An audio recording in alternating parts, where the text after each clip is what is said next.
Welcome to Celtic State of Mind. I'm John Dykes, and tonight I am delighted to be joined once again by Alan Morrison. We've not spoken to you for a couple of weeks, and obviously we are now doing a regular feature podcast on Celtic by numbers, a Celtic State of Mind, if you like. You started this off with Kevin Graham, and I think I've given Kevin far too much work, so he's asked me to speak to you for a couple of weeks until he comes back to full action. Sure. Now, we've spoken in the last few weeks, very interesting to speak about the likes of Lee Griffiths and your points that you raised around what we should be looking forward to next season with Lee, and how has the last couple of seasons maybe hampered his progress. Will he get back to the Lee Griffiths we thought he would? It was brilliant. It was a really good debate, and the feedback's been excellent. We've also spoken about Fraser Forster and Mohamed El Yunusi, and whether or not either or both of those two temporary signings should be made permanent. So if you've not listened to the two episodes, check them out. Tonight, on the back of an interview I did last week, Alan, with John Yogi Hughes II, I got talking about Ryan Christie, and I knew that John was a huge influence in Ryan's early development as an Inverness player, as was his dad, obviously. Charlie ex-Celt, never played for the first team, but highly rated player, Charlie Christie. I remember reading a fair bit about him in the Celtic View and the programmes of the time, but he didn't make it at Celtic. I think he might have played a friendly game. However, Ryan Christie has developed into one of our most important players. He's an all-rounder. He's a player who defensively, offensively, as a leader,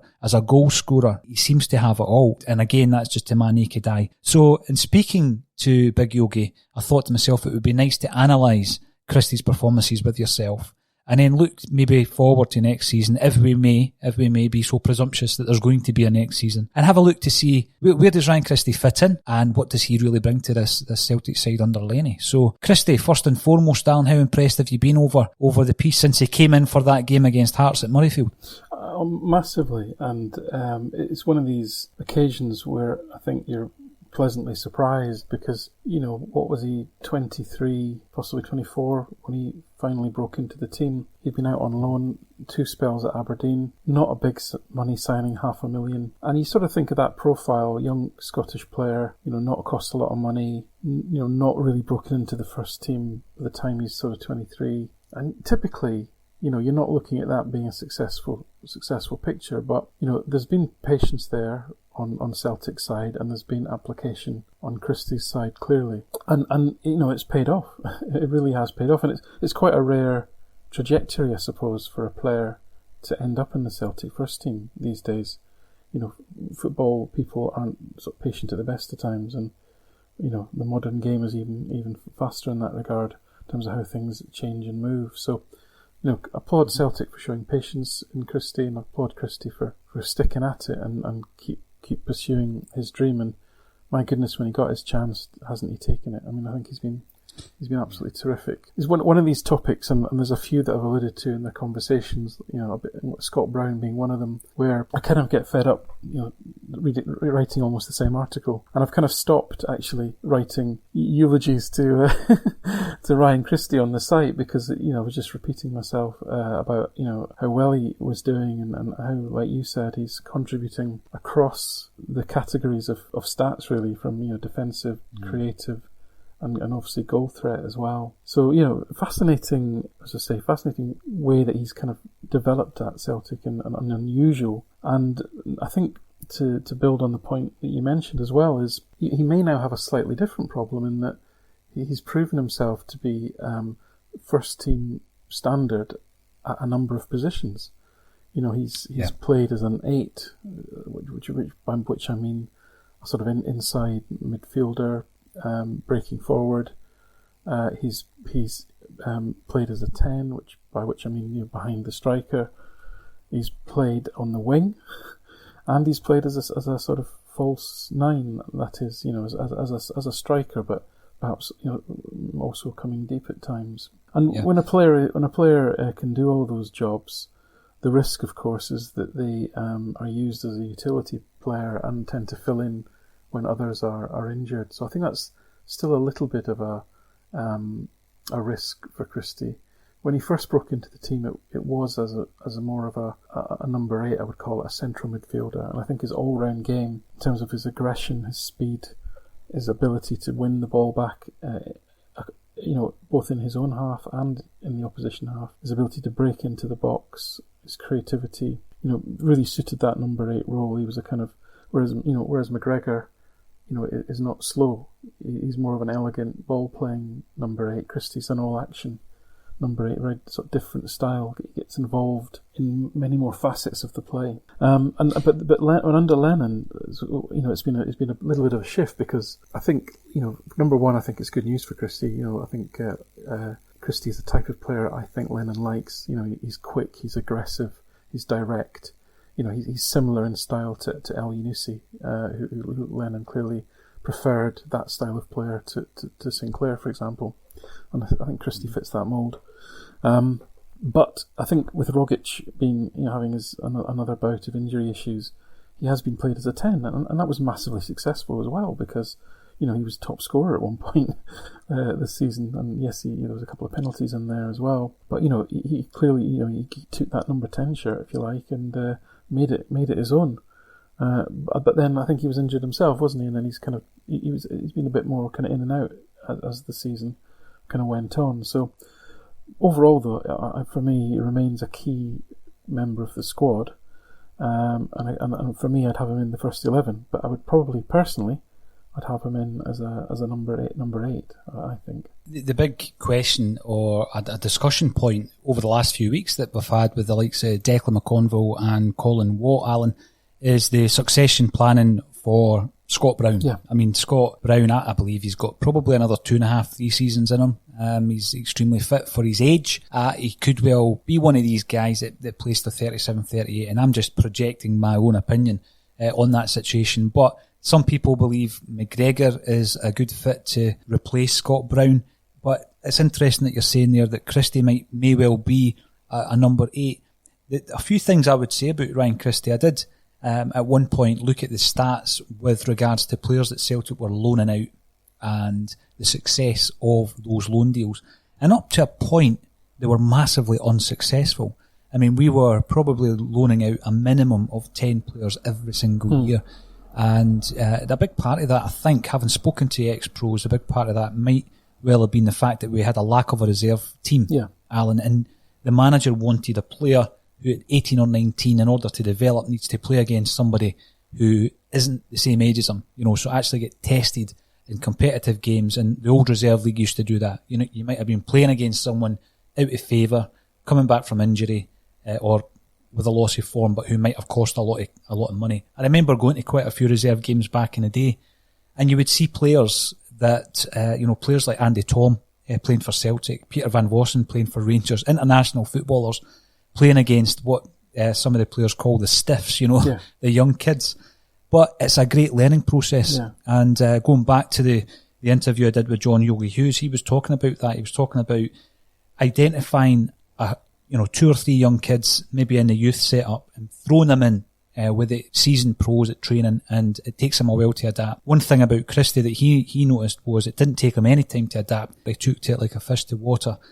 So he, along with the aforementioned McGregor, Chris Ayer, maybe to a lesser degree Tom Rogic, have come back from loan deals as, I would suggest, more influential, better players.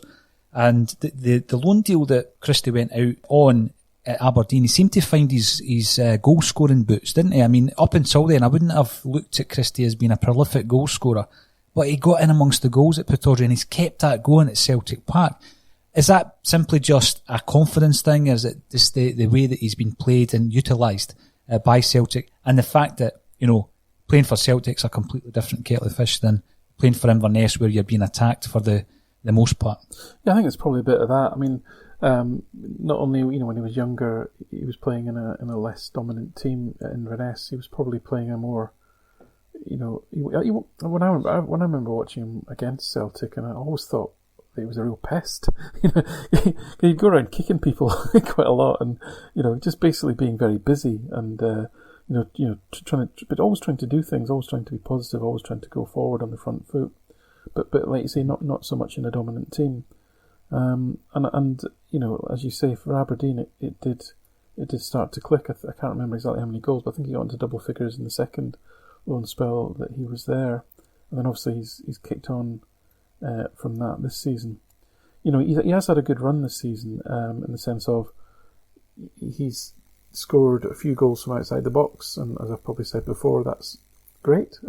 And it's great. We all love to see that, but it is quite a difficult thing to maintain. A hot streak of shots outside the box that go in, and he did have that a little bit. And how that manifests itself is that his actual goals per game will be a little bit ahead of his expected goals per game, which generally we say isn't sustainable over the long term. But having said that, his expected goals is around about 0.4 goals a game, which is fantastic, especially for a midfielder. I mean, you've got a midfielder who's scoring nearly a goal every other game. That is phenomenal. Now, you take out penalties, it's still over 0.3. So that's it's a goal every 3 games. You'd be expected to score based on the chances he's getting. Is fantastic. So he is taking a fair number of shots per game. I think it's up to about over 3 shots per game, which is pretty decent. He's still probably taking a few more outside the box than I'd like, because I like to see people shooting from inside the box, more chance of scoring, basically. But he's definitely, because he's playing centrally and he's playing in a dominant team, he's getting more of those chances. And I think the other thing that he provides is that ability to get into the box, get beyond the striker, which is a great attribute in a midfielder. We all remember players like Phil O'Donnell that he was able to do that. Is one I remember that hopefully we all remember fondly. And there were others. Even Tommy Burns was good at that, driving past the attacker and getting his fair share of goals. So in a dominant team like Celtic, you want that different dimension when you're playing against sort of packed defences. That ability to either score from outside the box, which you can, and that ability to sort of pop up in positions that the opposition weren't quite expecting you. So I think that those things help him really to increase his goal tally. Without a doubt, I always think back to midfield being made up of Alan, maybe a goal scorer plus the workhorse. So I think back maybe to Lambert and Burley. Burley was always in amongst the goals. In his later days, although McStay, I'm not saying he was prolific, he got in amongst the goals in the early part of his career. By the time Collins came along, Collins was a real goal threat, wasn't he? And McStay tended not to get as many. And I was looking at Scott Brown's stats for the podcast I did with Declan just the other week there. And I think, looking at maybe 560 games, 50 goals. So a midfielder chipping in with a goal every 10 games. But if you can get one that's going to get into double figures of a season, then they're a massive attribute to the team. I remember on one occasion, it was one of the weeks, Alan, where we really struggled to get the guys to actually nominate their Man of the Match award because we had been so bad. I think it was 1-1 at Easter Road, but Christie had scored. Christie had scored for Celtic, and he came out as the Man of the Match. The reason I had voted for him was because, although he lost the ball quite a lot during the game, his work rate was incredible to win it back. And it's a part of his game that I have noticed. Although he might lose the ball because he's playing what you've described before as maybe riskier passes to try and create something, he's so hard working that often he'll run 50 yards and get the ball back. I mean, defensively, how important is he to the Celtic side? Yeah, I think you're right, and it is that sheer amount of action that he gets involved in. I mean, he wins more tackles outright than anyone else in the squad apart from Scott Brown. So, for an attacking player, that's quite something. Now, he does lose the ball, as you say, quite a bit. He just gets involved in a lot of challenges. And when you add them all up, he probably gets involved in more challenges than anyone else. But like I say, he does win the ball. And I'm just sort of looking very quickly, and indeed he does win the ball back in the final third more than any other player. And interestingly, him and El Yunusi are way ahead of anyone else on that stat of winning the ball in the opposition's final third. Now that's a key piece, because that's essentially that allows you to break on the opposition. It means you're winning the ball back when the opposition are vulnerable and perhaps not defensively set. And really, no one else comes close to those two in their ability to do that. I mean, it's Christie's 0.48. It's not a lot, but it's if you lose the ball in your own defensive third on the turnover, you're generally going to be in trouble. And so, if you're doing that every other game, and then you're creating a chance off of that, that can make a huge difference in a low scoring sport like football. So stats definitely bear that out. He wins a lot of challenges. He gets involved in a lot of challenges. I mean, for me, the I think possibly, arguably, really his best performance was when we beat that Leipzig team 2-1. And his stats in that one game were just incredible in terms of the number of challenges that he won, the number of runs with the ball, the number of chances he created, efforts, everything. He was just all over the place. And he does tend to pop up across all of the stats. If you look, I did a piece about him at the end of last season. I've not done the same yet this season because I'm still waiting for the season to finish. And, he's in the top sort of 5 of all the major attacking stats. He's in, he's up there in most of the sort of creative stats as well, but also then in defensive stats, in terms of his defensive action success rate, which is a key defensive metric. He's probably only behind the likes of Brown in that regard. He wins back possession, second only to Brown. He wins more challenges, second only to Brown. He intercepts the ball, second only to Brown in all of those all of those key metrics. So yeah, absolutely vital, I think, all around the pitch. Oh yeah, and I think probably to use some words that Big Yogi would use himself, when Celtic signed him, he was like a wee skinny laddie, and when he went initially back to Inverness on loan, and then a couple of spells at Aberdeen, he seemed to come back with a new physicality. And I know, obviously, just the natural development of his athleticism would have called for that in any case, but it was as if he had bulked up a fair bit. And I did hear someone around about the club saying he'd put on something like 1.5 stone or 2 stone. Wow. And I think it was all muscle, by the looks of him.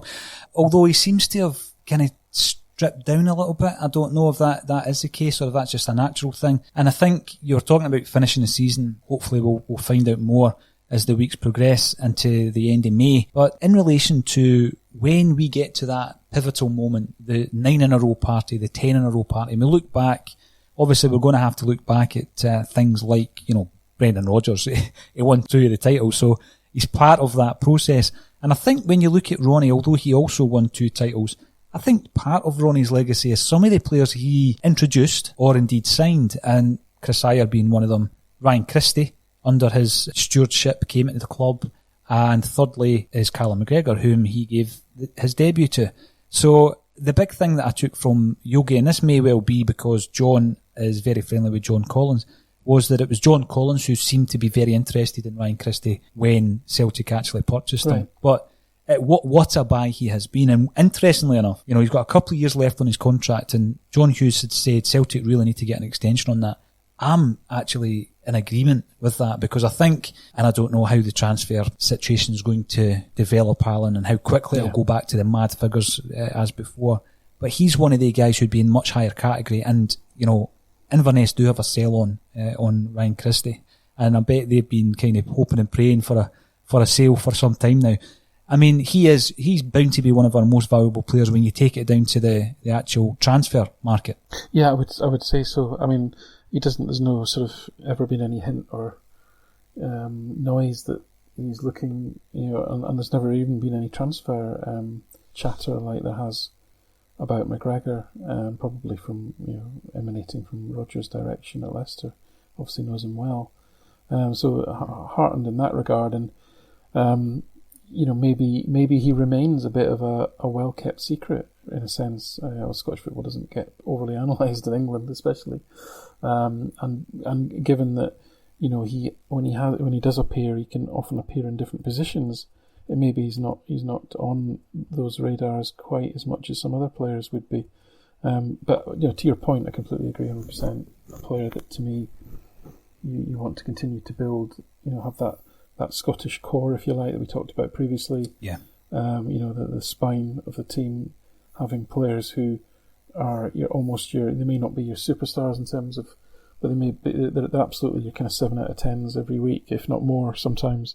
But I think Christie's got real potential to be, especially in the modern game. It's a very, the Leipzig game that I go back to. I mean, Leipzig are almost the epitome of the modern football club, both in terms of the way that they're financially structured and the co-ownership that seems to span different countries. That complexity is very modern.